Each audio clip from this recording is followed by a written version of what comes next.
Welcome to the Sage Thought Leadership Podcast, building experiences that connect, remove friction, and deliver insights. Well, hi, everyone, and welcome to our podcast. I'm Ed Kless, and with me today is Julius Geis. Finding the why between humans and brands is what Julius's passion is.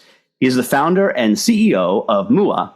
Julia is driven by his vision to navigate people and businesses to their fulfillment, and he's been sharing that vision as a brand expert for almost 2 decades, working with teams of all sizes, from boutique brands and international companies. He's fascinated by the resonant impact that beliefs, thoughts, and actions have in people's lives and the successful challenges that are regarded as impossible. In 2008, he built the foundation for the identity-built branding, an approach that rests on his personal transformation and a strategy that produces with his clients today. Welcome to the Sage Thought Leadership Podcast, Julius Geis. Thank you, Ed. Thanks for having me. Well, first off, Julius, why do you do what you do? Yeah, that's a good question to start off with. I think it's of course influenced by my own experience of asking for my own why in life. So why am I here? What is my purpose? And I was fortunate to have the time to travel the world and meet a lot of wonderful people who kind of like expand my perspective in life and how we could look at life. And I think from that point forward, I just got inspired of how much potential we have as humans and peoples, specifically if we start focusing on emotions and, ownership of our own emotions. And I think from that on, the journey always brought me back to how can I improve people's life? How can I improve the culture and the well-being within organization, since I felt businesses are truly the ones who can change the world, and as people, of course, can change the world. And I would say that's why I'm doing what I'm doing. I would love to improve people's life, would love to bring them in touch with their own emotions so they control them and not vice versa. And before we started recording, you were mentioning that you're now building emotional intelligence elements into software. Talk to me a little bit about that. Yeah. I felt when I talk with people about my passion, like identifying emotions, become aware of emotions, that it's hard for people, like at least that was the feedback. I feel that like there's an understanding and a curiosity, but it's really hard because we're not necessarily trained. Like if you look at schooling or education, it's not that we are trained in becoming emotionally aware, right? So it's rather something that we just overdo in a second. Yeah, I'm fine. I'm all right. So but we're not really spending a lot of time and understanding what does it take to become truly aware of something that makes me happy or something that doesn't make me happy. So software for me, technology in general, is a great vehicle to introduce people towards the concept of emotional intelligence, which ultimately is recognizing and understanding as well as managing your emotions. And that's ultimately what MUA does. And talk to me a little bit about how you're using the software to help identify these emotions with people. Yeah, we have used a very simple methodology. So basically, the core of the software asks users to write down their daily activities and then to connect them with one of our 3 core emotions.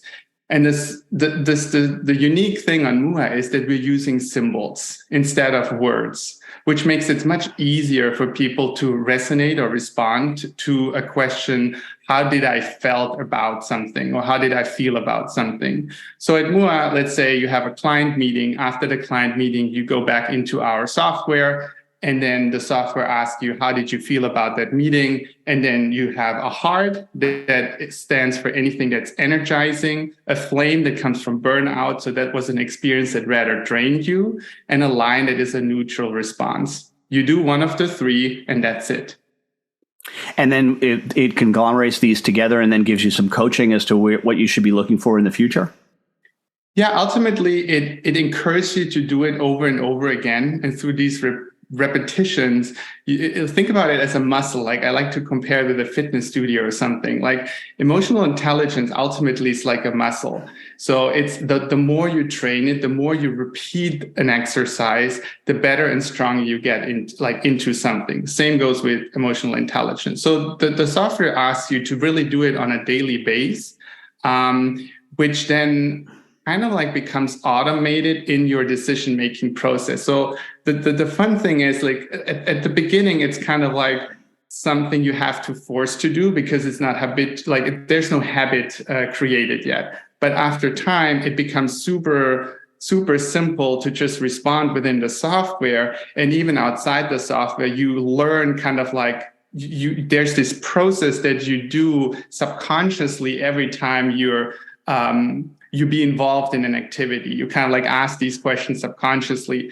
And the magic happens when you start designing your life around them. You understand, well, if I do these things rather in the morning, then they don't drain me as much as if they do it in the afternoon. Or if I don't have any client meetings on Wednesdays, it really gives me time to think better. Or in team communication settings, you are able to articulate now, where do you need help and why do you need help versus you stating just something like, I'm overwhelmed, which nobody can really help you with because it's just too generalized. So MUA helps you find these nuances between emotions that help you articulate them better and also develop or redesign your daily work setting towards your potential ultimately. But one way to say that is that you're really trying to manage your emotional capacity as opposed to just your time capacity. Yeah, like MUA has nothing to do with time management or anything like that. So it's purely based on reflection, retrospective. So it goes really quickly. So usually it's between 5 and 10 minutes a day. We say lock yourself into the software before or after your lunch break and after you close or before you close down your computer and just go like in retrospective, reflect what have I done the last couple of hours, write these things down. Of course, we have integrations with your calendar, et cetera, which makes it much easier. Then you assign them to these type of emotions. We also offer journaling. We help with journal templating. So MUA is really about reflection, and becoming aware of how we react to our daily stuff. And Julius, we have an exit question that we ask all of our guests, and that is, who is a hero of yours and why are they a hero? Also a good question. And my answer would be Deepak Chopra.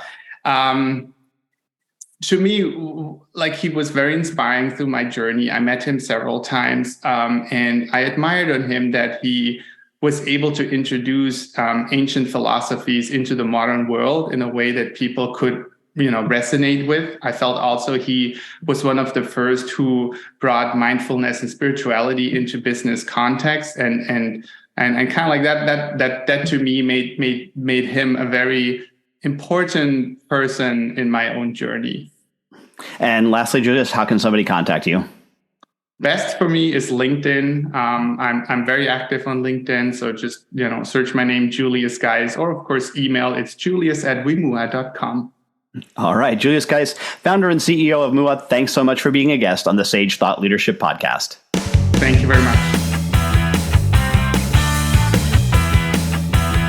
Review and subscribe by searching your podcast player of choice for Sage Thought Leadership Podcast.